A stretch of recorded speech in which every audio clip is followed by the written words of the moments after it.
प्रार्थना में सब भाग लेंगे। गुरवे गौरचंद्राय राधिकाय तदालये कृष्णाय कृष्ण भक्ताय तद्भक्ताय नमो नमः। ओम नमो भगवते वासुदेवाय। ओम नमो भगवते वासुदेवाय। ओम नमो भगवते वासुदेवाय। नारायणं नमस्कृत्यं नरं चैव नरोत्तमं देवीं सरस्वतीं व्यासं ततो जयमुदीरये। नष्टप्रायेषु भद्रेषु नित्यं भागवत सेवया भगवती उत्तम श्लोके भक्तिर्भवती नैष्ठिकी। कृष्णाय वासुदेवाय देवकी नंदनाय च नंदगोपकुमाराय गोविंदाय नमो नमः। जय श्री कृष्ण चैतन्य प्रभु नित्यानंद श्री अद्वैत गदाधर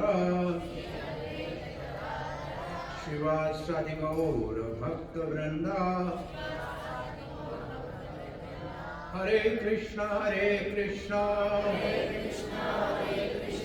कृष्ण कृष्ण हरे हरे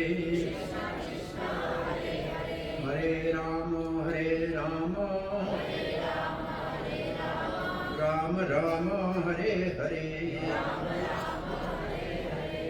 हरे कृष्ण। मकर संक्रांति के पावन पहर में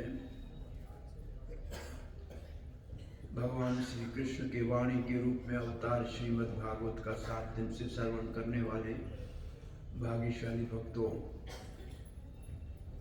आपका आज के विशेष सत्संग में हार्दिक स्वागत है।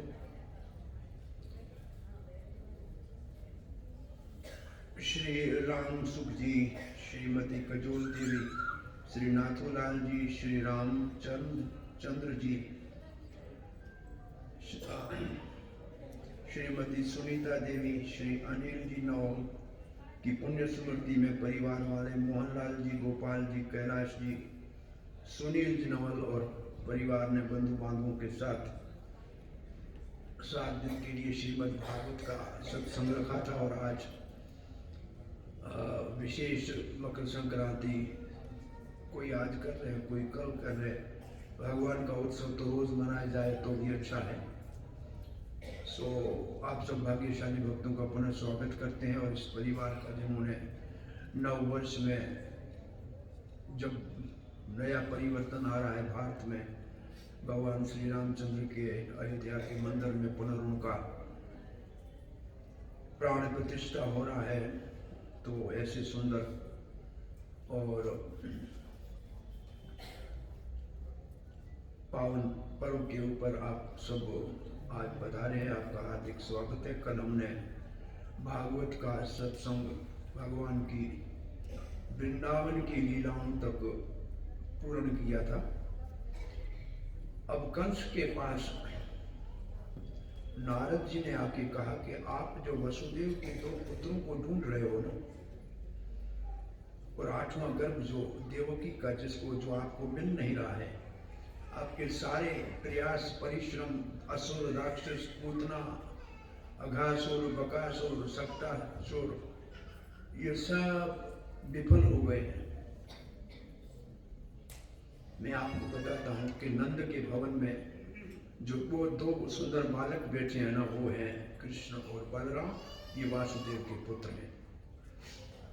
अब यहाँ कंस को ये समाचार देकर भगवान श्री कृष्ण के पास देव ऋषि नारद जी गए, गैया चरा रहे थे कृष्ण। प्रणाम करके कहा, हे ब्रज राज, बहुत माखन खा लिया, बहुत मिश्री खा ली, अब मथुरा में अपने माता पिता वसुदेव और देवकी का उद्धार कीजिए। मैं आज से 2-4 दिन में कंस को मरा हुआ देखना चाहता हूँ और पुनः यदुवंशियों का राज स्थापित मथुरा में कीजिए। जिस कारण के लिए आपने अवतार लिया है उस कार्य को पूर्ण कीजिए। और यहाँ कंस ने अक्रूर को बुला के कहा कि अक्रूर जी, नया रथ देता हूं, आप जाके कृष्ण और बलराम को वृंदावन से और नंद बाबा को कहना कि बहुत धनुष यज्ञ हो रहा है बड़ा, और आप सब उसमें पधारे। काका अक्रूर दिल में सोच रहा है कि मैं रुका भी कंस के पास इसलिए था कि मुझे कृष्ण का दर्शन होगा, लेकिन काम अब ऐसा मुझे दिया है कि मुझे क्रूर कंस के लिए 2 बालकों को यहाँ लाना है जिसको वो मरवाना चाहता है। परंतु अभी तो कृष्ण के दर्शन का सौभाग्य प्राप्त कर लेता हूँ। रथ के ऊपर चढ़ा मनोरथ करता हुआ रास्ते में कृष्ण के चरण चिन्हों को देखता है तो धरती पे लौट पड़ता है। शाम तक नंद गांव में पहुंचता है। नंद बाबा ने उसका स्वागत किया, गाय को दिखाई, अतिथि को गाय दिखाते हैं कि हमारे घर में इस गाय का दूध आपको देंगे, दही दूध आप खाइएगा, मक्खन। और फिर समाचार पूछा तो कंस ने मेरे को भेजा है, कल आप सब लोग धनुष यज्ञ में शामिल होने के लिए पधारिए और अपने दोनों बच्चों कृष्ण बलराम को अवश्य ले चलिए, मैं उनके लिए विशेष रथ लाया। अब तो ये समाचार पूरे नंदगांव में फैल गया कि कल कृष्ण और बलराम को मथुरा ले जाया जा रहा है। तो सारे ब्रजवासियों का तो प्राण है भगवान, उसको जाने का सोच के वो तो बड़े विचलित हो गए। दूसरे दिन सुबह श्री कृष्ण और बलराम को सुंदर वस्त्र आभूषण पहना के ग्वाल बाल का जो उनका विशेष वेश है, नित्य किशोर नटवर गोप वेश धर वेणु कर, ये 4 चीजें विशेष है कृष्ण की जो कहीं और नहीं मिलेंगी, किसी और अवतार में नहीं है, किसी भगवान के और रूप में नहीं है। सदा किशोर रहते हैं, 15 साल के, नटवर की तरह नृत्य करते हुए चलते हैं, गोप वेश में पगड़ी बांधी होती है, मोर पंख खोसा होता है, गले में वैजंती माला होती है, पीला पीतांबर धारण करते हैं और वेणुकर हाथ में बांसुरी होती है। ये विशेषताएं सिर्फ श्री कृष्ण की है। भगवान श्री चैतन्य महाप्रभु कहते हैं कि ये 4 विशेषताओं से कृष्ण को जाना जाता है, ये कृष्ण की मुख्यता है। सो ऐसे भगवान श्री कृष्ण मथुरा के लिए रवाना होते हैं तो गोपियां रास्ते में आके अक्रूर जी रथ के आगे सो जाती हैं कि हमारे ऊपर से रथ ले जाओ, हमारे प्राणनाथ को हमारे जीते जी नहीं ले जा सकते। नंद बाबा तो बैलगाड़ी के ऊपर चढ़ के राजमार्ग से मथुरा के लिए निकल गए, लेकिन अक्रूर एक अन्य मार्ग से, अक्रूर गमन मार्ग एक और है, उसमें गोपियों ने बड़े विलाप किए कृष्ण को। पहली बार कृष्ण एक दिन के लिए बाहर जा रहे हैं। 11 वर्ष में रोज जिसका दर्शन होता था आज उनका दर्शन नहीं होगा। सो कृष्ण ने सबको आश्वासन दिया, मैं जल्दी लौट आऊँगा, आप चिंता मत करो, मैं परसों आ जाऊँगा, मैं 10-12 दिन में आ जाऊँगा। तो उन गाँव के नाम भी हो गए, परसों गाँव, 13वां गाँव, ये रास्ते भी है। सो भगवान श्री कृष्ण शाम के समय, अब दोपहर का समय जब हुआ, सुबह शाम के समय तो मथुरा पहुंचे, जो दोपहर के समय जमुना जी के तट पे जब पहुंचे तो अक्रूर को बड़ा मन में चिंता हो रही थी कि कहाँ मैं 2 सुंदर बालकों को कसाई कस के पास ले जा रहा हूँ। तो भगवान उसके दिल की बात जान गए। काका दोपहर का समय हुआ है, अब जमुना में स्नान करके संध्या बंदन कर दीजिए। अक्रूर जैसे गया जमुना में स्नान करने गया तो अंदर उनको भगवान विष्णु का दर्शन हुआ और शेषनाग का दर्शन हुआ। फिर डुबकी लगा के देखते हैं तो अंदर वही दिखते हैं और रथ के ऊपर कृष्ण बलराम दिख रहे हैं। बड़ा आश्चर्य लगा। वापस लौट के आए, कहा कृष्ण ने पूछा, काका कोई आश्चर्य देखा क्या? बोला, आपके देखने के बाद कोई आश्चर्य नहीं रह जाता। अब मैं निश्चित हो गया कि आप कोई सामान्य बालक नहीं है, कंस आपका बाल भी बांका नहीं कर सकता, ऐसा उसको विश्वास हो गया। और शाम को जब पहुंचे मथुरा तो नंद बाबा ने बाहर एक बगीचे में डेरा डाला था, वहाँ अपने सारे स्वजनों के साथ बैठे हुए थे। कृष्ण बलराम को गुरु ने कहा, हमारे घर चलो। अब नहीं चलेंगे काका, सारे काम पूरा करके फिर आपके घर आएंगे। अब हम आपके घर गए तो कंस आपके ऊपर संदेह करेगा, इसलिए आप घर जाइए। और ये मैंने अब गुरु ने जाके कंस को बता दिया कि मैं कृष्ण बलराम को लाया हूँ, और वो अब जानंद बाबा रुके हैं वहाँ रुके हुए हैं। और जहाँ रात हुई तो घर से यशोदा मैया ने जो भोजा था बना के भगवान श्री कृष्ण के खाने के लिए, दूध दही मक्खन जो भी था वो रात को खाया, सो गए। दूसरे दिन तीसरे पहर में, इसका मतलब 12 बजे के करीब, 1 बजे करीब मथुरा नगर को घूमने के लिए निकले। मथुरा बहुत सुंदर नगरी है, जगह जगह पे तोरण द्वार बने हुए हैं, सरोवर हैं, कमल खिले हुए हैं, जैसे एक बहुत उत्तम नगर होना चाहिए ऐसी नगरी है। और पहला जैसे जिससे भेंट होती है कृष्ण बलराम और कुछ ग्वाल बालों की, वो एक रजक रंगने कपड़े धोने और इस्त्री करने वाला धोबी होता है कंस को। इस कंस के धोबी को कृष्ण ने जाते हुए देखा, जो विशेष कंस के लिए कपड़े ले जा रहा था। कृष्ण ने कहा, देखो हम कहाँ से आए हैं, अब ग्वाल बाल है, अब बड़े नगर में आए हैं, जरा ये आपके कुछ कपड़े हमको दे दें ताकि हम भी नगरवासियों जैसे दिखें। उसने कहा, कृष्ण का नाम तो उसको आता भी नहीं था। उसने कहा, कंस का मैं विशेष रजक हूँ। रजक कहते हैं कपड़ा रंगने वाले को, और मैं धोबी भी हूँ। आप इतना साहस कैसे कर सकते हैं राजा के कपड़े मांगने का? आप नहीं जानते हैं कि आपको दंडित करके जेल में डाल दिया जाएगा। कंस के धोबी को कृष्ण ने देखा इस दूसरे तरफ, और ये उल्टा हाथ ऐसे धोबी के गर्दन तक पहुंचा है। धोबी का गर्दन दूर जाके गिरा। सारे शहर में आतंक फैल गया कि एक लड़का ऐसा आया है, हाथ से गर्दन उड़ा देता है। सारे धोबी अपने गधे छोड़ के भाग गए, शहर से भी सब धोबी भाग गए। गर्ग संहिता में लिखा है, जिस धोबी ने सीता के ऊपर आरोप लगाया था कि राम ने कैसे अपने घर में रखा है, मर्यादा पुरुषोत्तम राम ने तो उसको छोड़ दिया था, लेकिन आज श्री कृष्ण ने उसका हिसाब चुकतू कर दिया। धोबी तो रवाना हो गया, और कृष्ण ये बलराम को कहा, ये कपड़े ले चलो, जहाँ बहुत अच्छा सिलाई करने वाला दर्जी है उसको बोलो ये अल्टर करके हमारी साइज के बना दे। और क्योंकि कल कुश्ती करनी है तो आभूषण नहीं पहने जा सकते, तो उसने बड़े सुंदर कपड़ों के आभूषण सजा के सुंदर कृष्ण के कपड़े बनाए। रो रहा है। बस बाकी कारीगरों को गोपों के कपड़े बनाने के लिए बोला जाए, कृष्ण रो क्यों रहे? बोला, क्या बताऊं कि राम के राज अभिषेक के कपड़े मैंने बनाए थे, राम जी तो वनवास चले गए, तब से मुझे कपड़े पहनाने का कोई सौभाग्य नहीं प्राप्त हुआ है। आज मैं आपके कपड़े अपने हाथों से बना के पहना, मेरे को बड़ा अच्छा लग रहा है। अब सारे दर्जी मथुरा के कृष्ण के पक्ष में हो गए कि हम गरीबों के घर में आता है, इतना बड़ा दयालु है। और यहाँ से अब कपड़े नए आ गए, तो सुदामा माली के घर में गए। उसके घर में माली तो सुदामा प्रेम से कृष्ण को आसन पे बिठाया, 2 मालाएं अच्छी गूंथ के डाल दी, बलराम जी को माला डाल दी, ग्वाल बाल सबको मालाएं डाल दी। भगवान प्रश्न होकर कहते हैं, सुदामा इस जीवन में तो सुखी रहो, फिर मेरे धाम आ जाना। अब मालाएं पहन ली, भगवान ने कहा कपड़े भी नए हो गए, मालाएं भी पहन ली, अब चंदन तो लगना चाहिए। तो एक कुबड़ी कंस के लिए अंगराग बनाती थी, चंदन का और केसर का, और शरीर पे लगाने के लिए। वो मुख तो बहुत सुंदर था, नौजवान भी थी, लेकिन सारे शरीर में कुबड़ थी, जिसे पीछे से कुबड़ निकली हुई थी। ये अच्छी थी कि कंस आदि कोई भी उसका उपभोग नहीं कर सकता था, क्योंकि देखने में कुबड़ी थी। भगवान ने उसकी ओर देख के कहा, सुंदरी कहाँ जा रही हो, क्या है आपके हाथ में?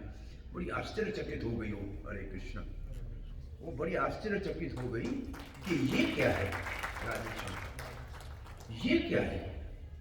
आज तक सब मुझे बंदरी बंदरी कह के चढ़ाते थे, सुंदरी कौन कह रहा है? भगवान ने कहा क्या करती? बोला मैं अंगराग भोजराज कंस के लिए बनाती हूँ, बड़ा अच्छा बनाती हूँ। कृष्ण ने कहा हमको लगा कि चंदन लगाओ। खरे आग जैसे लगाने के वाले मिले तो कौन जाएगा कंस के पास? अपने हाथों से कृष्ण को अंगराग लगा रही है, मुख पे चंदन, माथे पे चंदन लगाया, हाथों को बहुत सुंदर सुगंधित सब लगाया, बलराम जी को लगाया और फिर ग्वाल वालों को लगाया। भगवान ने कहा इसका तो तत्काल सेवा की है, इसका फल देना चाहिए। कुबड़ी के पांव के ऊपर पांव रख के एक हाथ से थोड़ी को पकड़ा और पीछे से कुबड़ में मुक्का मारा। कुबड़ी एकदम सुंदरी हो गई, सीधी हो गई। अरे कुबड़ी सीधी हुई तो पूरे मथुरा के ना स्त्रियों ने कहा ब्यूटी पार्लर जाने की कोई जरूरत नहीं है, बहुत सुंदर बनाने वाला आ गया है, कृष्ण को देखने से ही सुंदर हो जाएंगे सब। सो बहुत बड़ा सारे शहर में स्त्रियां सब कृष्ण के पक्ष में हो गई। असल में सत्यभामा जो भगवान की रानी है द्वारका में, और वो पृथ्वी, उसके अंदर पृथ्वी का अंश है, और ये कुबड़ी उस पृथ्वी का अंश था जिसके ऊपर कंस आदि राक्षसों के भार से वो टेढ़ी हो गई थी। और भगवान का अवतार ही हुआ है टेढ़ेपन को मिटाने के लिए, वो तो धरती का भार उतारने के लिए है, इसलिए कुबड़ी को सीधा कर दिया। तो कुबड़ी पृथ्वी का अंश है जिसके ऊपर असुरों के भार ने उसको टेढ़ा बना दिया था। अब भगवान ने उसको सीधा कर दिया, अब अग्रांग में लग गया। अब बड़े सुंदर सजे धजे ग्वाल बाल कृष्ण बलराम दोनों के साथ जहाँ धनुष रखा हुआ था, जिसका कल यज्ञ होना था, उस धनुष के स्थान पे गए। सिपाहियों ने रोका, सिपाहियों को मार दिया, धनुष को तोड़ के दो टुकड़े कर दिए। कंस को ये समाचार शाम को मिला, कंस हाय हाय हाय, धनुष टूट गया, सिपाही मर गए, रात सारी सोया नहीं। सुबह श्री कृष्ण घूम फिर के जाके सो गए अपने पिताजी के पास। सुबह उठ के नंद बाबा रंगमंच में गए, उनके सबके लिए स्थान था, सब राजा महाराजा सब जो जनपद थे उनके आए हुए थे, बड़ा आसन लगा हुआ था, बहुत बड़ा ऊपर मंच, उसके ऊपर कंस बैठा था अपने मंत्रियों के साथ, और ढोल बज रहा था, नगाड़े बज रहे थे, कुश्ती का माहौल था। कृष्ण अपने सुग्वालों के साथ बोला पहले जमुना जी का स्नान करते, चलो इनको देखेंगे बाद में। जमुना जी का स्नान करके द्वार में प्रवेश कर रहे हैं तो कुबलिया पीड़ नाम का एक हाथी, ये हाथी जरासंध का हाथी था। जरासंध लोहा वन में रुका हुआ था, तो हाथी इसका चला गया मथुरा में। कंस ने उस हाथी को ऐसे उठा के घुमा के फेंक दिया। वो हाथी इतना भारी था, जरासंध को आश्चर्य लगा। अपनी दो लड़कियों का विवाह करा दिया, अस्थि और प्रस्ता कृष्ण के साथ, और ये हाथी भी कंस को दे दिया। बहुत बड़ा भारी भरकम ये हाथी था, कुबलिया पीड़ इसका नाम था। उसके ऊपर महावत को बिठा के कहा देखो ये दोनों बच्चे जो आने वाले हैं ना, इनको हाथी के पांव के नीचे कुचलवा देना, बस इतना ही काम करना। कृष्ण बलराम को देख के हाथी को आगे बढ़ाया, अंकुश मार के चलो चलो। कृष्ण बोला देखो अंदर जाने तो हमको, मामा ने हमको बुलाया है, निमंत्रण पत्र हमारे साथ है। बोला नहीं आप नहीं जा सकते। तो बलराम जी कृष्ण ने कहा कि नहीं जा सकते हैं तो फिर हाथी का क्या करना पड़ेगा। आंखें एक दूसरे को मारी और ऐसे पहले तो पूंछ से पकड़ के हाथी को पीछे धक्का दिया।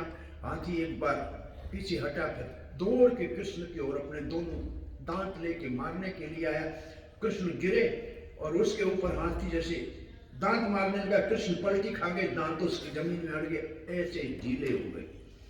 अब कृष्ण हाथी को फिर दोबारा पकड़ के सूंड से घुमाया, बलराम जी ने दोनों ने घुमा के दूर फेंका, उसके दोनों दांत निकाले, महावत को भी मार दिया। एक भाई ने एक दांत कंधे पे रखा, लोहे से सना हुआ, दूसरे भाई ने दूसरा रखा, और रंगमंच में जा रहे। कंस बोले कौन आ रहा है, ये कौन है? बोले कृष्ण बलराम है। ये कंधे पे क्या है? बोला कुबलिया पीड़ के दांत थे, मर गया कुबलिया पीड़। कंस ने कहा चावल मुस्टिक ये खल तोषल शल तोषल जल्दी करो, दोनों को रोक के बोलो कुश्ती करेंगे आपके साथ। कृष्ण बलराम को रोक के चावल और मुस्टिक कहते हैं, हमसे कुश्ती कर। कृष्ण कहते हैं हम 11 वर्ष के छोटे बच्चे, तुम इतने बड़े भारी भरकम पहला, ये कोई जोड़ी बनती है क्या? अन्याय है। वो सब ऊपर बैठे हुए कहते हैं अरे अन्याय हो रहा है राज्य में, यहाँ हमको नहीं बैठना चाहिए, देखो बच्चों को कितने भारी भरकम पहलवानों के साथ लड़ाने का काम कर रहे हैं, ये अधर्म है, ये अधर्म है। और हर एक वहाँ बैठा है, उसका भाव अलग अलग। स्त्रियाँ बोलती है कितना सुंदर बालक है, ये देखो आंखों का उत्सव है इसका, इसके साथ ये अन्याय हो रहा है। ग्वाल बाल कहते हैं अरे कोई बात नहीं, हमारा कन्हैया इसको पछाड़ के मार देगा, हम जानते हैं सबको मार देगा। उधर जय कन्हैया लाल की बोलने लगे और युद्ध तो होना शुरू हो गया, दोनों के बीच में कुश्ती। चाणूर के साथ कृष्ण और बलराम मुष्टिक के साथ लड़ने लगे। 2-4 पंजे पैंतरे मग घुमाने के बाद कृष्ण ने चाणूर को मुक्का मारा, उसके प्राण निकल गए, धरती के ऊपर गिरा। बलराम जी ने मुष्टिक को मार दिया और फिर कृष्ण ने कहा देखो ये बाकी जो है ना इसके, इनको आप बलराम जी देखो मामा मेरी प्रतीक्षा कर रहे हैं। ऐसे ही कृष्ण जंप मार के सीधा चढ़ा उस मंच के ऊपर, जब बस उठ के खड़ा हो गया, तलवार निकाली, उससे पहले कृष्ण ने बालों से पकड़ के झटका मार के मंच से नीचे गिरा दिया और छाती के ऊपर बैठ के ऐसे मुक्का मारा, उससे पहले ही कंस के प्राण निकल गए। और कंस के मरते ही कंस के भाई वहां आए तो बलराम जी ने उन सबको मार के भगा दिया। अब कंस का उद्धार हो गया। कंस निशोधन भगवान श्री कृष्ण की। भगवान यहाँ से सीधा गए, उग्रसेन कंस के बाप को जो जेल में था वहां से निकाला, कहा महाराज आप हमारे राजा है, उनका राज तिलक कर दिया। फिर जेल में अपने माता पिता से मिलने गए, जो कृष्ण को देखा था कब, जब जन्म लिया था 4 हाथों के रूप में देखा था, उनके मन में वो भाव था ये तो 4 हाथों में भगवान है, 3 बार हमारा पुत्र हुआ है।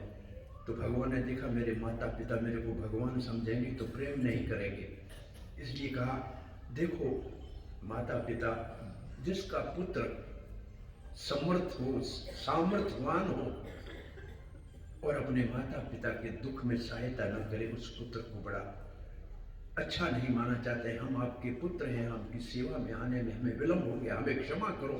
जब ऐसे भाव प्रकट किए तो माँ देवकी के स्तनों में दूध आ गया। वासुदेव ने उन दोनों बच्चों का सर सूंघा, माँ ने गोद में ले लिया, आंसू भी आ रहे हैं, दूध भी बह रहे हैं आज खुशी के। आज वसुदेव और देवकी यहाँ से आजाद होके अपने महल में गए हैं। कृष्ण वापस चला गया नंद बाबा के पास, कहा बाबा अब आप वापस लौट जाओ, नंदगांव ब्रज में लौट जाओ, यहाँ मुझे थोड़ा दिन रहना पड़ेगा हमारे यहाँ के स्वजनों के हित के लिए। और इतना कहा तब तक तो नंद बाबा के जमीन पांव से निकल गई कि मैं कृष्ण बलराम के साथ अकेला वापस कैसे ब्रज में जाऊंगा, ये तो असंभव है, कैसे मैं पांव भी नहीं मेरा धरती से ऊपर उठ पाएगा। कृष्ण ने कहा हे बाबा, कंस के मारने के बाद उसका शोषक जरासंध यहाँ आक्रमण करने आएगा, अपने पास ब्रज में कोई अस्त्र शस्त्र भी नहीं है और कोई सेना भी नहीं है, मैं नहीं चाहता हूं कि ब्रजवासियों को कोई संकट आए, इसलिए मुझे यहाँ रह के उनका सामना करना पड़ेगा। एक रूप से मैं आपके साथ चलता हूँ, जब आप याद करेंगे मैं आपके सामने उपस्थित हो जाऊंगा, आपसे कभी आपकी आंख से मैं उजल नहीं रहूंगा। अब मेरे को कुछ समय यहाँ रहना है। अतिशय प्रेम तो ब्रजवासियों के साथ है, परंतु अब अपने अवतार के कार्य, असुरों का संहार और भक्तों का संरक्षण करने का समय आ गया है। नंद बाबा बड़े दुख से बैलगाड़ियों को जोता और आस्ते आस्ते जैसे वापस लौटा है। यशोमती ने देखकर कहा अरे नंद, पति का नाम नहीं लेते हैं भाषा में, ये मर्यादा भारत की है कि पति का नाम स्त्री नहीं लेती है, उससे उसके ऊपर गुरु का नाम शिष्य नहीं लेता है, ये भारत की परंपरा है, नहीं लेना चाहिए। गुरुदेव कहना चाहिए, पतिदेव कहना चाहिए, लेकिन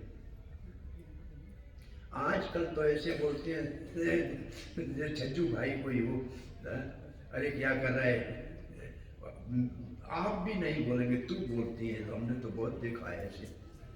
हरे कृष्णा कृष्णा कृष्णा हरे हरे, हरे राम राम राम हरे हरे।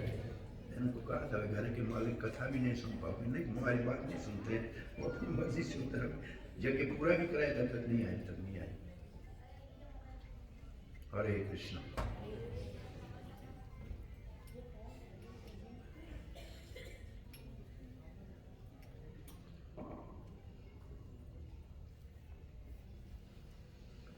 यशोमती कहती है, महर, उनकी भाषा में पति को महर कहते हैं। महर, आपके प्राण नहीं निकल गए बिना कृष्ण के और बलराम के आए हो। नंद बाबा कहता है, ये भाग्यशालिनी, मेरे तो प्राण निकल गए होते और मैं नहीं रहता तो आप भी नहीं रहती। आप नहीं रहते तो ब्रजवासियों के प्राण निकल जाते। कृष्ण कह गया है कि मैं वापस आऊंगा। जब कृष्ण वापस आएगा, हमको नहीं देखेगा तो उसको दुख होगा। इसलिए हमको जीना है, रोज मरेंगे रोज जिएंगे, परंतु कृष्ण को दुख आएगी हम सह नहीं सकते। इसको वास्तव में कहते हैं प्रेम। प्रेम वो है जिसमें हमें कितना भी कष्ट आए हम सहने को तैयार हैं, परंतु हमारे प्रीतम को कभी कोई हवा का झोंका भी गर्म न लगे। ये तो प्रसिद्ध आपने एक कथा सुनी होगी कि नारद जी कृष्ण के पास गए तो ना कृष्ण सर के ऊपर हाथ रख के दर्द का एक लीला कर रहे थे। नारद जी ने कहा, क्या चिकित्सा कैसे होगी? बोला, कोई भक्त अपने चरणों की धूली दे देगा तो मेरा सर का दर्द चला जाएगा।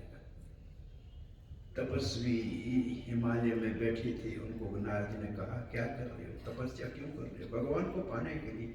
बोला, उसी भगवान के सर में दर्द है, आपके पास की चरण की धूली दे दो, हमको नरक में नहीं जाना है। भगवान को हमारे चरण की धूली। बड़े मंदिर में घंटी बजाने वाले पंडित से पूछा, बड़े विद्वानों से पूछा, कोई देने को तैयार नहीं था। सब भगवान की पूजा कर रहे थे, कोई भगवान की सेवा के लिए तैयार नहीं था। और जब ब्रज में गोपियों के पास आए तो गोपी ने पूछा, कहाँ से आ रहे हैं? नारद ऋषि बोला, गोलोक से आ रहे हैं। कृष्ण कैसे हमारे? बोला, कृष्ण थोड़ा सर में दर्द है। हाँ, चिकित्सा? बोला, किसी भक्त के चरणों की ले। बोला, जितनी चाहिए हमारे चरणों की ले लो। सबने अपने चरणों को खोज खोज के बोला, बोरी भर के ले जाओ। बोला, तुमको नरक में जाने का डर नहीं है? बोला, हम 100 साल नरक में जाने को तैयार हैं, कृष्ण के सर का दर्द समाप्त होना चाहिए। ये है प्रेम की परिभाषा वास्तव। एक और कथा हमको बतानी थी, नहीं बताई आपको। जब बहुत ब्रज के अंदर रास लीला के बाद कृष्ण और राधा का और गोपियों का मिलन हो गया, तो ब्रज में राधा रानी के ऊपर कुछ ऐसे तत्व थे, वो ये भी लीला को में रस को बढ़ाने के लिए, ये तो विवाह हुआ है फिर भी कृष्ण से मिलने जाती है। जटिला कुटिला उसकी ननद और सास, और आयन घोष अभिमन्यु उसका नाम था, उसके साथ तथाकथित छाया सीता का, सीता ने छाया राधा का विवाह कर दिया था। तो भगवान श्री कृष्ण ने वहां भी एक दिन सर दर्द का लीला किया और स्वयं ही वैद्य बन के आए और कृष्ण की उंगली देखकर ऐसे नबज देखकर कहा, कोई पतिव्रता स्त्री एक धागे के ऊपर चल के जमुना से 100 छिद्र वाला मटका भर के आए, उस पानी को मैं औषधि डाल के दूंगा, इसमें सर का दर्द चला जाएगा। यशोदा माता कहती है, मैं जाती हूँ। बोला, माता नहीं जा सकती, कोई और हो पतिव्रता। अब सारे गांव में ढंढोरा पीटा गया कि कोई पतिव्रता नारी हो कृष्ण के सर के दर्द के लिए जमुना जी के अंदर धागे के ऊपर चल के जाए, एक रस्सी के ऊपर, पाँव में पानी न लगे और मटके में 100 छिद्र है वो भरा हुआ होना चाहिए। वो जो जटिला की बेटी कुटिला, वो अपने आप को बड़ी पवित्रता समझ के और राधा को तंग करती थी। उसने कहा, मैं जाती हूँ। वो जैसे गई रस्सी के ऊपर धाम से गिरी नदी में, सब हंसने लगे कि ये कौन सी पतिव्रता कहाँ से आ गई है। और फिर सब ने मिल के कहा राधा रानी को, ललिता विशाखा ने कहा, श्री कृष्ण के सर का दर्द राधा रानी आप ही पानी ला सकती हो, और राधा रानी बड़ी सावधानी से उस रस्सी के ऊपर चल रही है, कृष्ण का ध्यान करते हुए। मटका जब जमुना में डाला के पानी तो इस 100 छिद्र से बह जाएगा। तब देखा कि सारे छिद्रों में कृष्ण ने अपनी नीचे से उंगलियां लगाई हुई है। जैसे मटका बाहर निकाला, पानी का भरा हुआ सारा ब्रज देखने लगा कि एक ही पत्थर का नारी है पूरे ब्रज में राधा। और फिर वो पानी जब लाया गया और कृष्ण को उस पानी का छींटा मारा, उसको कृष्ण ही वेद बन के आए थे। कृष्ण ने कहा मेरे सर का दर्द खत्म हो गया। तो राधा रानी को पवित्र शुद्ध जो है कन्या सिद्ध करने के लिए ये लीला श्री भगवान श्री कृष्ण ने ब्रज में की थी। बाल लीलाओं में बड़ी अद्भुत लीलाएं थी, हमको तो समय नहीं मिला आपको बताने का। एक बार नंद बाबा अपना जो छोटा सालंगराम है नारायण, उसको रसगुल्ले का भोग लगा रहा था। कल कृष्ण पास में बैठा था, बोला इतने रसगुल्ले खाए हैं इसने, इस सालंगराम कितना मीठा होगा। पापा ने आंखें बंद कर दी और कृष्ण ने सालंगराम उठा मुंह में डाल दिया। अब पापा बोलता है भगवान हमारा कहाँ गया? हे सुनो जशोदा, भगवान का बाप बेटा बैठे, मुझे क्या पता। कन्हैया सालंगराम देखा, यही यहाँ पड़ा है गले में। पापा ने उंगली डाल के सालंगराम पड़ा, यही भगवान हमारे बच्चे से अपराध हो गया। 108 जमुना का जल में स्नान करा के फिर वापस आके रखा। खाया तो बोले इतने सारे इसने खाए हैं रसगुल्ले, मैंने समझा ये मीठा होगा, मार खा गया। वो गणेश के लिए सामने पूजा करने के लिए यशोदा 1.25 मन लड्डू का लेके गई और कहा कि मेरे बच्चे की बुद्धि, अब बुद्धि के देवता है, बढ़ जाए। आंखें बंद करके बैठी, ग्वाल वालों को कृष्ण लड्डू खिलाने लगा। लड्डू आधे हो गए, आंख खोली, यशोदा में लड्डू कौन खाएगा? अरे आप लोगों ने भगवान का भोग, कृष्ण कहता है इसी ने खाया होगा, देखो पेट इतना बड़ा है गणेश बाबा का, ये सब खा गया होगा। इसी को तो भोग लगा रहे थे, ग्वाल वाल कहते नहीं नहीं हमको खिलाया है, हमने खाए। हे गणेश मेरे बुद्धि का देवता, मैं अभी से इसकी बुद्धि भ्रष्ट हो गई, भोग का खा गया। गणेश को बोलना पड़ गया कि इसकी बुद्धि की गीता को पूरी दुनिया मानेगी, माँ ये हमारा सबका स्वामी है, ये अच्छा किया, अब मेरे को इसका प्रसाद मिल गया, इसके भक्तों का महाप्रसाद मिल गया। भोजन कृष्ण नंद बाबा दुल्हा के दोनों बच्चों को साथ बैठ के भोजन कराते थे।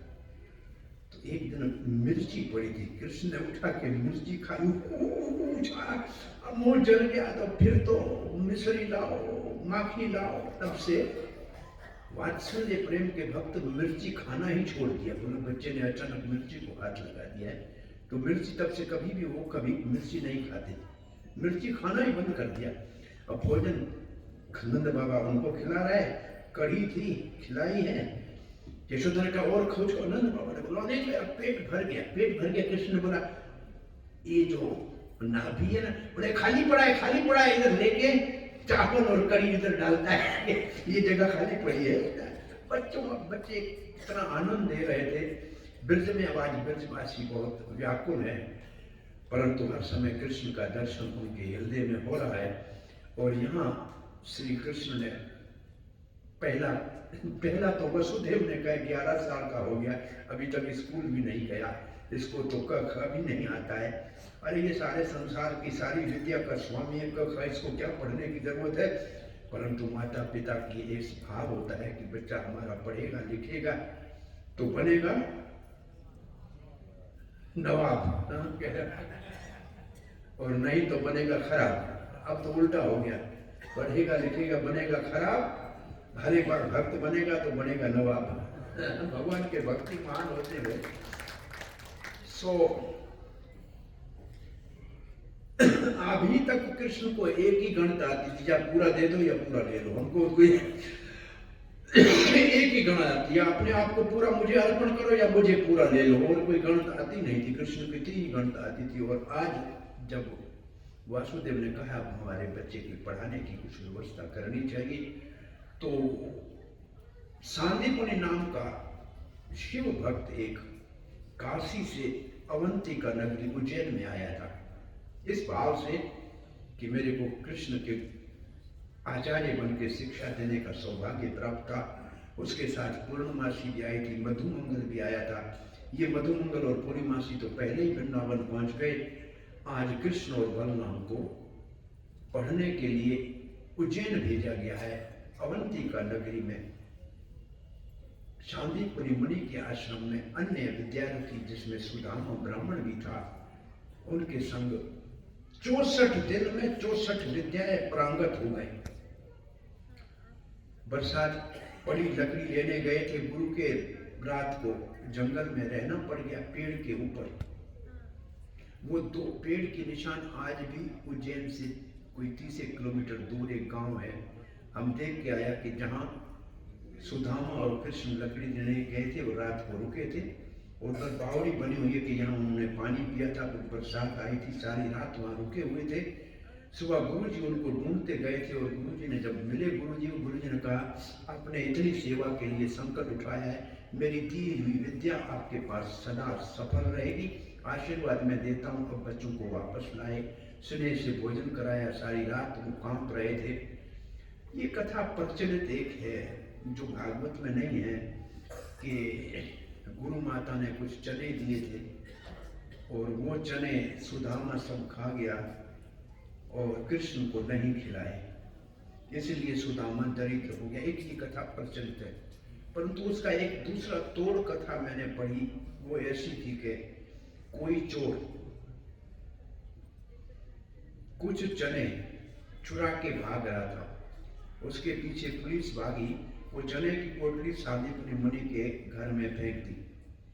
माता ने वो पोटली चोर की उठाई हुई थी, जो आई थी। ब्राह्मण के घर में किसी का भी दान दक्षिणा में आता है, मालूम नहीं सामने वाले का क्या कर्म है। अगर उसकी साधना अच्छी है तो ठीक है, साधना कमजोर है तो उसका भार नहीं उठा पाएगा, ये मुश्किल काम है। तो यही चने पड़े थे, माता जी ने दे दिया कि सुदाम खाओ। अब सुदामा को ये पता था कि ये चने अगर मैंने कृष्ण को दे दिया तो ये तो स्वामी है, ये तो इसको मैं दरिद्र नहीं देखना चाहता, मैं अकेला ही खा के भगवान को बचा लूंगा, स्वयं दरिद्र बन जाऊंगा, इसलिए नहीं थी। इसकी तोड़ कथा ये प्रचलित हमने देखी है, परंतु इस कथा से विशेष हमारा कोई प्रयोजन नहीं है। अब जब 64 दिन में पढ़ाई पूरी हो गई तो कहा कि गुरु दक्षिणा। तो शांतिपुरी मुनि ने अपनी पत्नी से पूछा कि इतना ये योग्य शिष्य है, इससे गुरु दक्षिणा में क्या मांगना चाहिए। बोला, हमारा पुत्र प्रभास क्षेत्र में हम गए थे, समुद्र में डूब गया था, बहुत समय हो गया, उस बालक को वापस ला दे, ये इनसे गुरु दक्षिणा मांगी जाए। आज माता ने कहा है, बेटा हमारा एक पुत्र समुद्र में डूब गया था प्रभास क्षेत्र में, आप वापस ला सकते हैं। कृष्ण भगवान का ये अभी लेके आ जाएंगे। माता जी गुरु दक्षिणा तो बहुत छोटी मांगी है। श्री कृष्ण चले गए समुद्र के अंदर। पांचजन्य नाम का एक राक्षस असुर रहता था, उसका सर फोड़ा, वहां से पांचजन्य शंख मिला, भगवान का अपना है, लीला में उससे मिला। यहाँ भी बच्चा नहीं मिला समुद्र में, तो संयमपुरी यमराज की है, वहां चले गए। वो नीचे पाताल में है, कर्म सागर से ऊपर कोने में है संयमपुरी है, जहाँ यमराज रहते। यमराज से कहा कि हमारे गुरु का पुत्र बोला, ये अपने कर्मों से यहाँ आया है, बोला कर्म हमारे आने के बाद खत्म हो जाते हैं, ये बच्चा हमको वापस दे दे। वो बच्चा बहुत समय से जो प्राण निकल चुके थे, डूब गया था, यमलोक चला गया था, वहां से श्री कृष्ण वापस लाके शांतिपुरी मुनि को दिया और फिर यहाँ से वापस मथुरा में आए। इतनी देर में तो 18 अक्षुणी सेना लेकर आक्रमण करने के लिए जरासंध मथुरा के ऊपर आया। यदुवंशियों की सेना बहुत शक्तिशाली थी, बलराम जी और कृष्ण के नेतृत्व में। सारी सेना को मार के और बलराम जी ने हल डाला जरासंध के गले में और मूसल से कह रहा था, कृष्ण मारो शत्रु को। ना, अपने मामा का ससुर मत मारना, जाने दो। आंख मारी, कृष्ण ने बोला, मामा को मार दिया, मामा का ससुर को छोड़ दो, ये कौन सा आपका न्याय है। बोला, इसलिए न्याय हमारा ये है, हम कहाँ बदमाशों को जाके ढूंढेंगे, ये अपने आप का ठिका के यहाँ लाता रहेगा, हम मारते रहेंगे। सब तो जरासंध का तो दिल टूट गया, वो जा रहा था हिमालय में तपस्या करने, और फिर शिशुपाल, दंडवकर और शाल्व आया। बोला अरे एक बार हराने से कोई हराना होता है क्या? हम है ना आपके साथ। आप 17 बार आया, 17 बार ऐसे मारा और जिंदा छोड़ दिया इसको बलराम जी ने।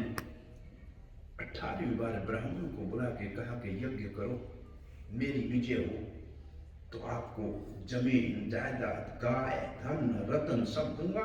हमारे सेना के आगे मंत्र पढ़ते चलो कि हमारी विजय होगी, और हमने इस बार हारा, सब ब्राह्मणों को मार देंगे। एक तरफ से काल यवन, काल उसका नाम था, यवन उसका धर्म से विधर्मी था, इसके नाम उसका नाम विधर्म था। और उसने भी बड़ी तपस्या करके शंकर से एक वर लिया था कि एक दिन यदुवंशी मेरे सामने भागेंगे। और वो आक्रमण करने के लिए एक तरफ से मथुरा आया, एक तरफ से ये जरासंध आया, आ रहा था। भगवान ने देखा कि अब मथुरा में रहना उचित नहीं है, इसलिए पहले तो एक काम किया, विश्वकर्मा को बुला के कहा कि समुद्र के बीच में एक नगरी का निर्माण करो। और फिर योग माया से रात रात में 56 कोटि यदुवंशी, यदुवंशी कितने हैं? 56 करोड़, 56 कोटि यदुवंशियों को उतने महल बना के द्वारका में रात रात में भगवान ने स्थानांतर किया। कोई चिंता की बात नहीं, इतना बड़ा ब्रह्मांड भगवान सब संकल्प से बनाते हैं, कुछ भी नहीं करना पड़ता है। भगवान की संकल्प शक्ति में इतनी सामर्थ्य है। सो ऐसे भगवान, अब 2 भाई बचे। बलराम जी को कहा कि आप थोड़ा यहाँ रुकिए, मैं कालयवन से मिल के आता हूँ। बिना अस्त्र शस्त्र से कालयवन के सामने कृष्ण गए। कालयवन ने कहा युद्ध करो। बोला अस्त्र शस्त्र नहीं है तो मुझको मारो, मेरे से अकेले युद्ध करो। वो भी रथ से उतर के कृष्ण के पीछे भागा, आगे कृष्ण पीछे कालयवन। बड़ा आश्चर्य है, आपने जैसे देखा है रामायण में, आगे मारीच भागता है, पीछे रामचंद्र भागते हैं। अरे दुनिया सारी भगवान के पीछे भाग रही है और भगवान इनके पीछे भाग रहा है, ये भी बड़ा आश्चर्य है। भगवान कालयवन के पीछे भाग रहा है, क्या सौभाग्य है कालयवन, भगवान के पीछे पीछे भाग रहा है। भाई भगवान के पीछे भागने वाला तो भाग्यशाली होना चाहिए ना। भगवान हाथ नहीं आ रहे, वहां से धौलपुर तक पहुंच गए। कहां से? मथुरा से। धौलपुर में एक गुफा है, उसको कहते हैं मुचकुंड गुफा। मुचकुंड एक राजा था जो देवताओं के सहायता के लिए देवयोग में गया था। बोला मैं थक गया हूं, बोला जाकर सो जाओ, जो तेरे को जगाएगा उसका आंख तेरी खुलते ही भस्म हो जाएगा। भगवान को ये मालूम था, मुचकुंड सोया हुआ था। भगवान ने अपनी पुत्री जो पीताम्बर था उसके ऊपर डाल दिया। भगवान अंदर जाके चुप के बैठ गए। ये कालयवन पीछे भागता हाँफता आया, यहाँ सोया है, यहाँ सोया है, देव मार लगता। और जैसे लात मारी मुचकुंड उठा, और जैसे मुचकुंड ने उसको देखा बसक हो गया, कालयवन मर गया। भगवान ने कहा मेरे मारने के लायक नहीं था ये। और मुचकुंड को भगवान ने दर्शन दे के कहा तुम्हारी तपस्या सफल हो गई, अब तुम यहाँ से तपस्या करने के लिए कहीं जाओ, फिर मेरे धाम में आना। अब मुचकुंड तो था पुराने जमाने का, तो त्रेता युग का, सतयुग का, बड़ा लंबा चौड़ा था। भगवान का साथ में रखने से तो रसाभास हो जाएगा। तो कहा कि तो आप अब जाओ, आपका तो मुक्ति हो गया। यहाँ से भगवान लौट के आया। जरासंध की सेना ने चारों ओर से मथुरा को घेर के रखा था। बलराम जी ने कहा अब क्या करेंगे भैया? बोला अब भागो यहाँ से। क्यों? बोला मार सकते हैं हम इनको, तो सबको समाप्त कर देंगे। बोला नहीं, हमने इस बार अगर हराया जरासंध को तो ये ब्राह्मणों को मार देगा। और गौ ब्राह्मण हिताय, ये तो हमारा धर्म है। गौ और ब्राह्मण के हित के लिए हमने अवतार लिया है, इसलिए ब्राह्मणों को मारना इससे अच्छा है कि हम रण छोड़ के भागते हैं। आज भगवान श्री कृष्ण रण छोड़ के नाम से रण छोड़ के भागे।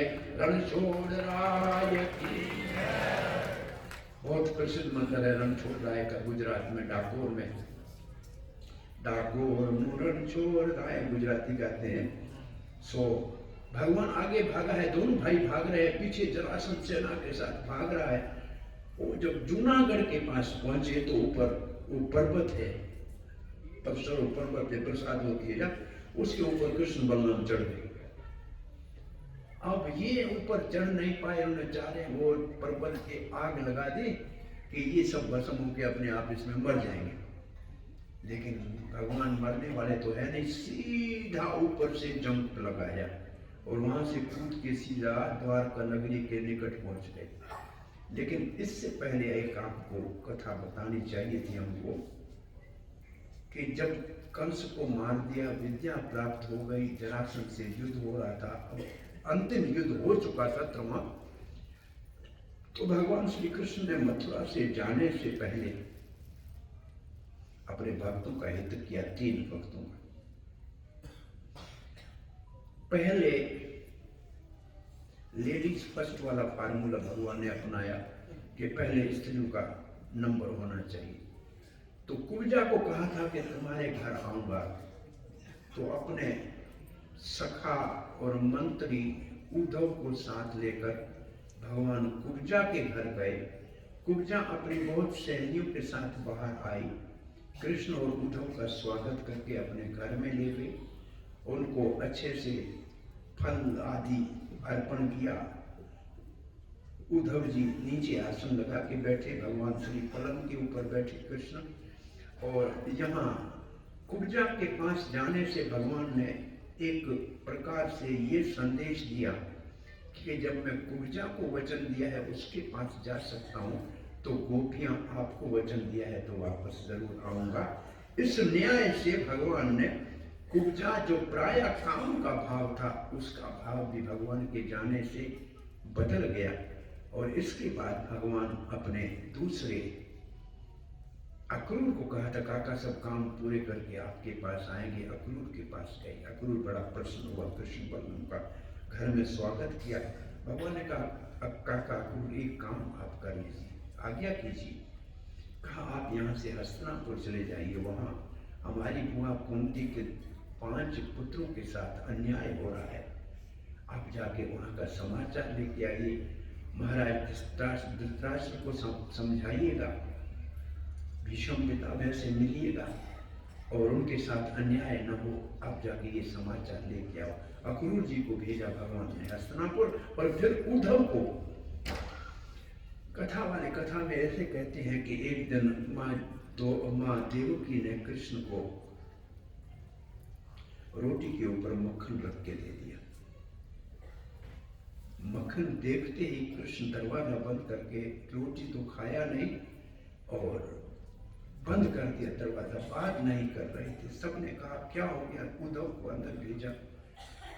कृष्ण ने उद्धव का हाथ पकड़ के कहा, उद्धव माखन तो मुझे यशोदा मैया की याद दिलाता है, मेरे को ब्रजवासी याद आ रहे, इसलिए मैं खा नहीं पा रहा हूं। अब तुम एक काम करो, तुम बड़े विद्वान हो, बृहस्पति के शिष्य हो, तुम मेरे सखा भी हो, यदुवंशियों में श्रेष्ठ हो, मेरे मंत्री भी हो, मेरा संदेश लेके ब्रज में चले जाओ। नंद बाबा को, यशोदा को, ग्वाल बालू को मेरी ओर से आश्वस्त करना कि मैं जल्दी उनके पास आऊंगा। गोपियां आपके समझाने से समझेंगी नहीं, वो मन मनुष्य का है, उनका मन ही मेरे पास पड़ा है, समझता है आदमी मन से, बुद्धि से, उन्होंने सब कुछ मुझे अर्पण कर दिया, इसलिए मैं चिट्ठी लिख के देता हूँ, ये आप पढ़ के गोपियों को सुनाना। तो 3 ये काम भगवान श्री कृष्ण ने मथुरा से जाने से पहले किए। आपको बताया था, वृंदावन जाने से पहले 3 असुरों का वध किया, और मथुरा से जाने से पहले 3 अपने बहुत प्रिय, जो उनके अपने संबंधी थे, उनके हित का सोचा। अक्रूर ने जाके देखा तो कुंती महारानी कहती है, जैसे शिकारियों के बीच में हिरण फंस जाती है, ऐसे मैं और मेरे बच्चे यहाँ बहुत दुखी है। और ऐसे कहते कहते ऐसे लगा जैसे कृष्ण कुंती को सामने दिख रहे, हे गोविंद, हे योगी, पाही मां, मेरे और मेरे बच्चे आपकी शरण में है, कृष्ण इनकी रक्षा करना। बहुत सुंदर श्लोक, ऐसा प्रार्थना का श्लोक है। कुंती महारानी कृष्ण का दर्शन करते हुए कह रही, गोविंद, मैं और मेरे बच्चे आपकी शरण में है, हे मां योगी, हमारी रक्षा करो। धृतराष्ट्र के पास जब गया अक्रूर जी, धृतराष्ट्र ने कहा, आप सब कह रहे हैं सब अच्छा है, मैं समझ रहा हूं, परंतु मैं पुत्र मोह में इतना अंधा हूं, आपकी बातों का असर मेरे ऊपर ऐसे होता है जैसे तेल से लिप्त मटके के ऊपर बरसात के पानी का होता, सब उतर जाता है, कुछ नहीं रहता है। ऐसे मैं जानता हूं कि भगवान श्री कृष्ण का अवतार धर्म की स्थापना के लिए, अब जो उनकी इच्छा होगी वो करेंगे। तो सबको मिलकर कृष्ण को ये समाचार दिया। उद्धव का तो ब्रज गमन बड़ा दृश्य ही अद्भुत है। ब्रज में जब उद्धव पहुंचता है तो उद्धव के कपड़े भी श्री कृष्ण के उतारे हुए पहनता है, रथ भी कृष्ण ने अपना दिया, वस्त्र भी कृष्ण के पहने हुए हैं। पहले तो सबको ये आभास हुआ कि कहीं कृष्ण तो नहीं आया है, सांवला है उद्धव, बिल्कुल कृष्ण जैसा ही दिखता है। कृष्ण के भाई देवभाग का पुत्र है, कृष्ण का चाचे का लड़का भाई है। सो किसी से पूछा कि नंद बाबा का महल कहाँ है, तो भक्त भाव में कहते हैं कि हम में साहस नहीं है कि आपके साथ जा सके या आपको बता सके। ये जो पानी के छोटी सी सारे आ रहे हैं नाली, इसके सहारे चले जाओ तो आपको नंद बाबा का महल मिल जाएगा। बोला कोई वहां झरना है क्या? बोला झरना नहीं है, यशोदा और नंद के आंसू जो गिरते हैं उनसे ये नाली बनी हुई है, यहाँ आ रहे हैं। वो कृष्ण के बिछोड़े में इतना व्याकुल रहते हैं। नंद के महल में जब गुरु अपना उद्धव पहुंचता है, नंद बाबा उसका स्वागत करते हैं और सारी रात कृष्ण के विषय में पूछते हैं। यशोदा मात्र देखती रहती है, कुछ बोलती नहीं है सारी रात। नंद बाबा कहते हैं कि मैं थोड़ी समय बाहर चला जाता हूँ, चौपाल पे बैठ जाता हूँ, बात करता हूँ। ये सुबह उठ के आरती तैयार करती है कि कृष्ण को घायल के ले जाने वालों के साथ जाएगा। कृष्ण को देखती है, धड़ाम से नीचे गिर पड़ती है, अचेत पड़ी रहती है। शाम को फिर उठती है कि कृष्ण आने वाला होगा, गायों के पीछे फिर आरती लेके खड़ी हो जाती है। और जब गाय सब चली जाती है, ग्वाल बाल चले जाते हैं, कृष्ण को नहीं देखती है, फिर हे कृष्ण करके धड़ाम से गिर जाती है। किसी किसी वक्त तो बहुत आनंद में कुछ पकाती है कि कृष्ण को खिला रही हूँ। ये तो मैं देखा नहीं जाता है इसका हाल, इसलिए मैं चला जाता हूँ थोड़े समय के लिए।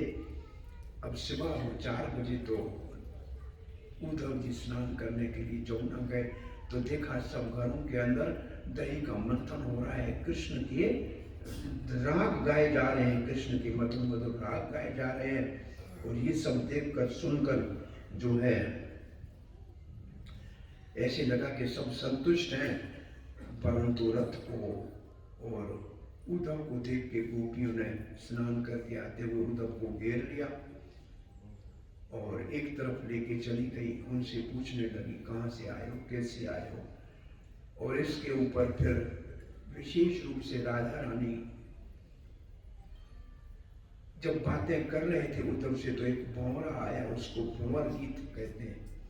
उस भंवरे को कृष्ण समझ के और इसको कृष्ण का संदेश वाहक समझ के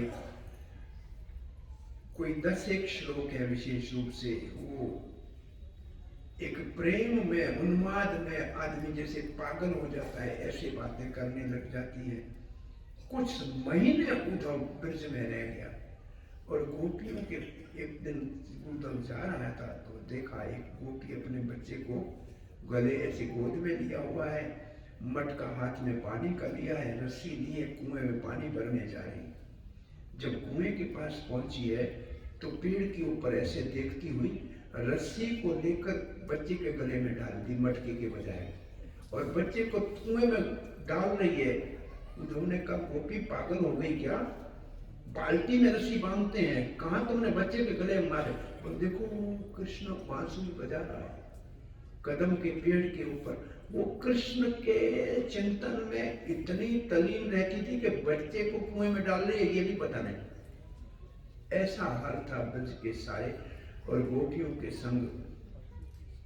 असल में कृष्ण को उद्धव को भेजने का एक उद्देश्य ये था कि ये बृहस्पति का शिष्य विद्वान बड़ा है लेकिन प्रेम के पक्ष में बिल्कुल कोरा है, ये जाके गोपियों से प्रेम का पाठ पढ़ के आ जाए तो वापस यहाँ आएगा, तब ये मेरे प्रेम को और गोपियों के साथ जो मेरा एक उज्ज्वल रस है, परम पवित्र जो संबंध है उसका इसको अनुभव होगा। और उद्धव जो कहेगा सारे ब्रजवासी उसके ऊपर, सारे यदुवंशी उसके ऊपर विश्वास करते हैं क्योंकि ये यदुवंशी शिरोमणि है। हमारा मंत्री है, तो भगवान वास्तव में संदेश तो देना ही था। उसके साथ उद्धव को ऐसा उपदेश गोपियों से प्रेम का दिलाना चाहते थे। उद्धव तो कहने लगे कि कृष्ण सर्वत्र है, सबके हृदय में है, आप उसका ध्यान करोगे तो कृष्ण दिखाई देगा। गोपियां कहती है ध्यान मन से किया जाता है। अरे एक ही तो मन था उद्धव, वो तो कृष्ण लेके चला गया, अब ध्यान कैसे उसका करें। लोग मन से कृष्ण का ध्यान करने का प्रयास करते हैं और हम कृष्ण को मन से निकालना चाहते हैं। थोड़ी देर निकल जाए तो दो रोटी सेक के परिवार को खिला दें। हमसे तो लोग भगवान को याद करना चाहते हैं, हम कहते भगवान को थोड़ी देर हमारी जान छोड़, हमारी जान ध्यान में नहीं आ तो हम परिवार के बच्चों के लिए दो रोटी बना लें, किसी को दही दूध निकाल लें, गाय का इतना भी हमारे पास समय नहीं है। कृष्ण के चिंतन में है गोपियां। और उद्धव जब वहां से आया तो सबने उपहार दिया, चिट्ठियां दी। सबका उपहार देने के बाद कृष्ण को कहा उद्धव कि कृष्ण आप बड़े निष्ठुर हो, इतना तू इतने प्रेम करने वालों के इतना निकट में रहते हुए जा नहीं सकते। और यहाँ गोपियां 10 किलोमीटर दूर है, मथुरा बाहर आती क्यों नहीं है? बोला नहीं, वहां गोपियों का प्रेम का कोई परिचय नहीं है किसी को, वो समझ नहीं पाएंगे। और गोपियां वहां जाने में बिल्कुल इच्छा नहीं है उनकी। और ये हमारे को 3 कथाएं बता दी। भगवान श्री कृष्ण अब द्वारका में पहुंच गए हैं। बलराम जी के विवाह के विषय में रेवत महाराज रेवती का पिता ब्रह्मा जी से पूछने गया कि मेरी बेटी का विवाह किससे करूं। और तब ब्रह्मा जी कुछ भजन सुन रहा था गंधर्वों का। 5-10 मिनट गुजर गए। पूछा महाराज ने कि हम आए थे, हमारी बेटी का विवाह करना है, आप जरा सलाह दीजिए किससे करें। ब्रह्मा जी हंसने लगे कि मेरे 5-7 मिनट के इस भजन सुनने में जिनके आप नाम ले रहे हो वो राजा, उसके बेटे पोते सब समाप्त हो गए, उनमें से तो एक भी राजा नहीं है। हाँ, इसका नित्य आपकी बेटी रेवती का नित्य प्रीतम इस समय यदुवंश में बलराम जी हैं, आप जाके इसका विवाह उनसे करा लीजिए। सो महाराज रेवत अपनी बेटी रेवती को लेकर द्वारका में आते हैं। वैसे एक स्थान है गिरनार पर्वत के, गिरनार पर्वत पे आप जाएंगे तो 2 पर्वतों के बीच में एक दामोदर कुंड है। दामोदर कुंड से थोड़ा ऊपर चढ़ेंगे तो कृष्ण और बलराम का मंदिर है। और उससे आगे लिखा हुआ है रेवती बलराम का विवाह स्थल। वहाँ इनका विवाह वहाँ संपन्न हुआ था। इससे हम आपको ये कहना चाहते हैं कि जिसको हम आज द्वारका कहते हैं, इसका पुराना नाम है आनर्त देश। सूर्यवंशी महाराज शर्याती धरती के ऊपर जब राज करते थे तो उनका बेटा आनर्त था। उसने कहा भगवान का दिया हुआ राज है पिताजी, भगवान का स्मरण करना चाहिए। बोला भगवान का दिया हुआ नहीं, मैंने कमाया है। तुम अगर मेरे को नहीं स्वामी मानते हो तो फिर जाके भगवान से अपने लिए राज के लिए जब जमीन ढूंढ लो। तो महाराज आनर्त ने यहाँ समुद्र के पास तपस्या की। भगवान ने प्रकट होकर कहा धरती तो इतनी है जहाँ तुम्हारे पिता का राज है। बोला फिर मैं कहाँ राज करूं? बोला 100 योजन मैं वैकुंठ को धरती के ऊपर उतारता हूँ। तो 100 योजन असल में आनंद देश या द्वारका नगरी है। और ये भी हम आपको बताते चले। स्वामी जी आइए, स्वामी जी का स्वागत कीजिए। हरि बोल, हरि बोल, हरि बोल।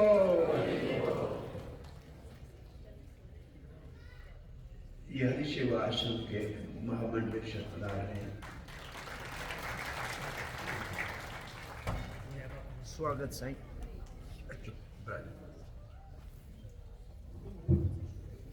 श्री राम।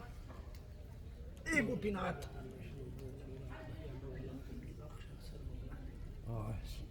श्री राम। हरि भाई ब्रज।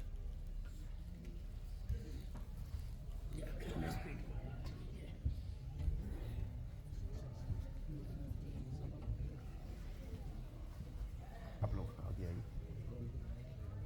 महाराज विराज ने फिर श्री राधे।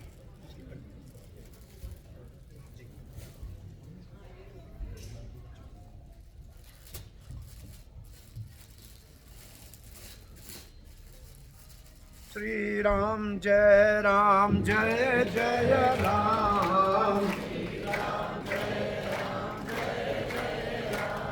श्री राम जय जय राम।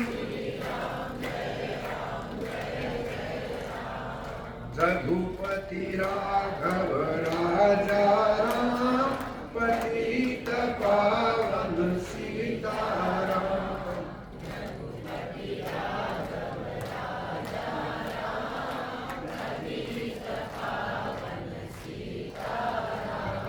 सीताराम सीताराम, भज मन प्यारे सीताराम।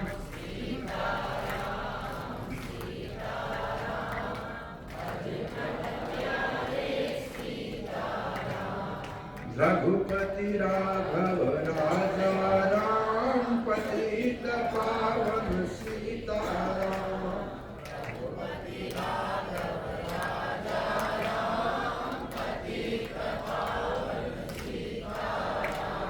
जय रघुनंदन जय घनश्याम, जानकी वल्लभ सिया राम।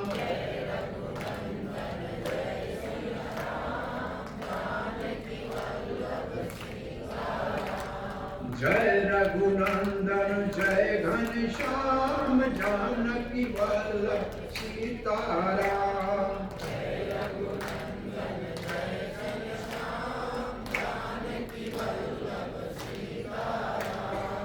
राम राघव राम राघव राम राघव, रक्षा माम। राम राघव राम राघव राम राघव, रक्षा माम।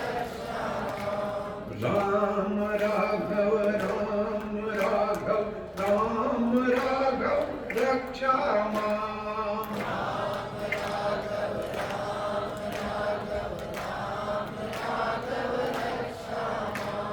कृष्ण केशव कृष्ण केशव कृष्ण केशव पाहि माम। कृष्ण केशव कृष्ण केशव कृष्ण केशव पाहि माम। कृष्ण केशव कृष्ण केशव कृष्ण केशव पाहि माम। कृष्ण केशव कृष्ण केशव कृष्ण केशव पाहि माम।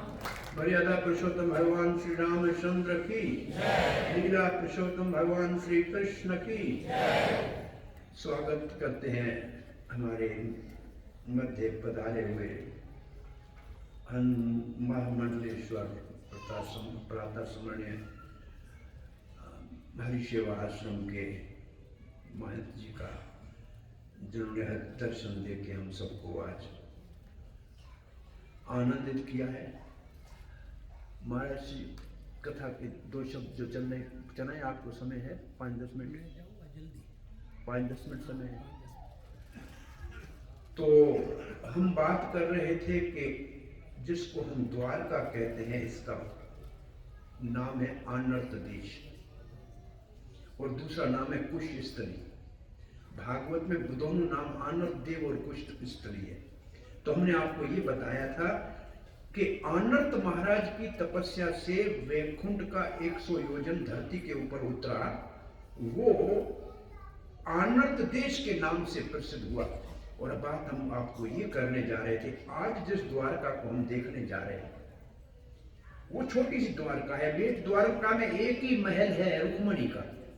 56 कोटि यादव, 6 करोड़ यादवों के महल थे और 16,108 कृष्ण के अकेले के महल थे। तो द्वारका सारी समुद्र में अंदर चली गई है। हम ये आपको बताना चाह रहे थे कि द्वारका जाने से 65 किलोमीटर पहले, अगर अहमदाबाद से जाते हो तो 15 किलोमीटर अंदर जाएंगे तो वहां पिंडारक तीर्थ है।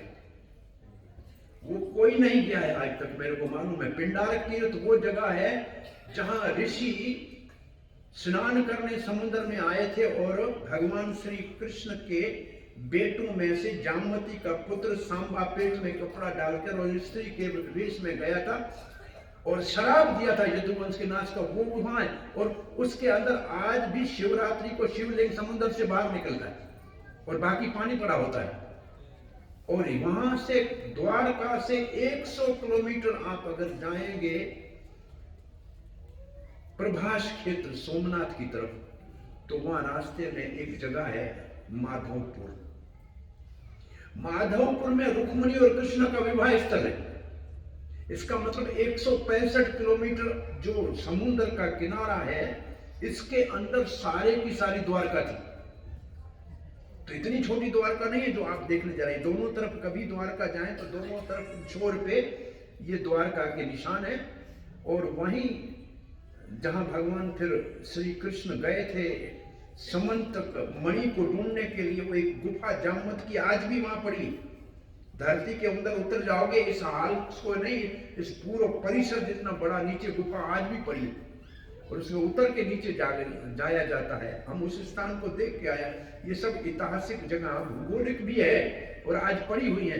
तो हम कह रहे थे कि बलराम जी के विवाह के लिए ब्रह्मा जी की प्रेरणा से रेवती का विवाह उस स्थान पे हुआ जिसको दामोदर कुंड कहते हैं। उसके ऊपर स्थान बना हुआ है ये दामोदर कुंड, जिसका हम प्राय आप माहेरा सुनते नानी बाई का, वो जो महान भक्त भगवान के गुजरात के हुए हैं नरसिंह मेहता, उस कुंड में स्नान करने जाता था नरसिंह मेहता, उसका नाम दामोदर कुंड है।